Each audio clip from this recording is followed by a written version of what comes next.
Revolução Praieira ou Insurreição Praieira de Pernambuco representou um levante armado de caráter liberal e republicano.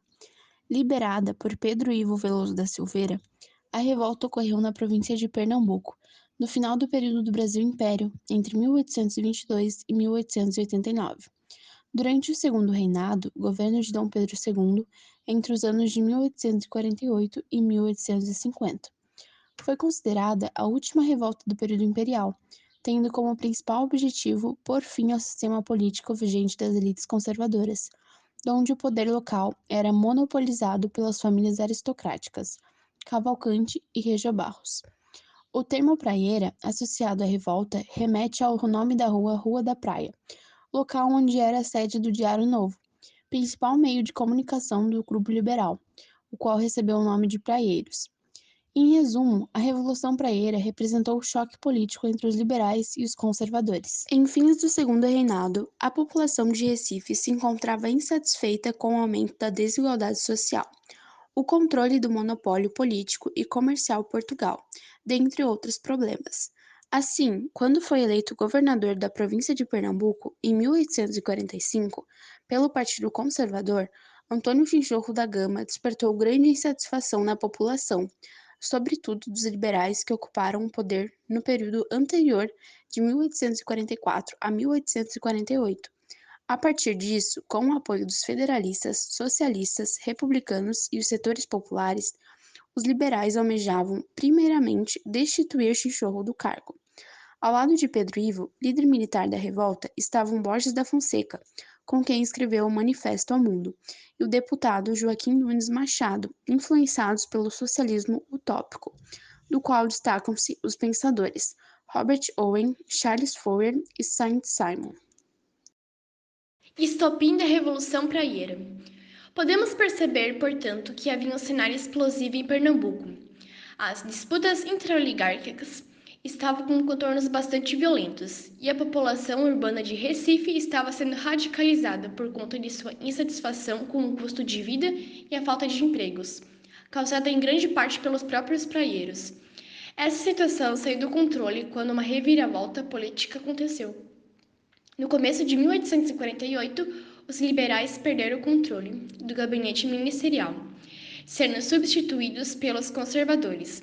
Isso fez com que os conservadores recuperassem o poder na província de Pernambuco e então deram início à sua vingança. Os praieiros que haviam sido nomeados para a Polícia Civil e a Guarda Nacional, de 1845 em diante, começaram a ser demitidos. Os conservadores realizaram o mesmo que haviam sofrido: demissões de seus opositores, nomeações de aliados e o desarmamento dos praieiros. Entretanto, os praieiros começaram a resistir às ações dos conservadores. Marcos de Carvalho fala que cerca de 40 proprietários rurais ligados aos praieiros não aceitaram entregar seus cargos e nem devolver as suas armas. Os historiadores consideram que a Revolução Praieira se iniciou quando um dono de engenhos, chamado Manuel Pereira de Moraes, reagiu à tentativa de tropas dos conservadores de desarmá-lo. Os principais conflitos entre praieiros e conservadores espalharam-se por toda a província de Pernambuco e estenderam-se de novembro de 1848 a fevereiro de 1849. Embora conflitos localizados tenham acontecido na província até 1845. Um dos nomes mais importantes do Partido Praieiro foi Pedro Ivo, um arrendatário que esteve à frente de um grupo de populares que moravam no interior de Pernambuco. Ele liderava 1.600 homens e atraiu forças do exército para o interior. E logo em seguida levou seus homens para a capital, Recife. A política brasileira durante o segundo reinado foi uma grande disputa entre liberais e conservadores, dois grupos políticos que tinham a mesma origem social e que muitas vezes mantinham posições parecidas, como a questão da manutenção de escravos. Os dois grupos diferenciados-se em poucos aspectos. Essa atividade era dominada por portugueses, ingleses e a população recifense, insatisfeita com o alto desemprego e com o encarecimento de custos de vida, viu nessa questão questão uma solução imediata para os seus problemas. Os praeiros chegaram a levar essa pauta para a Câmara dos Deputados e essa questão do comércio e retalho começou a radicalizar a população recifense contra os estrangeiros. Depois que Nunes Machado morreu, Borges da Fonseca seguiu na liderança do movimento. A luta seguiu no interior de Pernambuco, na região da Zona da Mata, por meio de uma guerrilha e só foi contida definitivamente em 1850. Grande parte dos senhores de engenho que se envolveram na luta recebeu anistia.